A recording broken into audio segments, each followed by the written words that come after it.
ஜெஸ்ஸியை பாருங்க எங்கே வந்து படுத்திருக்கான்னு. குளிர் தான் அவளுக்கு. டப்பாவில் ஏறி படுத்திருக்கா பாருங்க. என்னம்மா டப்பாவில் வந்து படுத்திருக்க? ஏம்மா ரொம்ப குளிர்தா?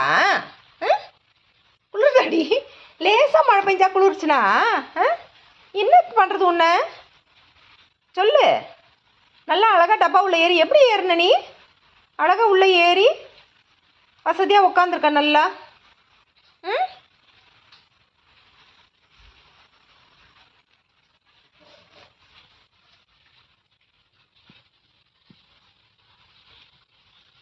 பாருங்க டப்பா பாருங்க, இவ்வளோ பெரிய டப்பா உள்ள ஏறி உட்காந்தாச்சு.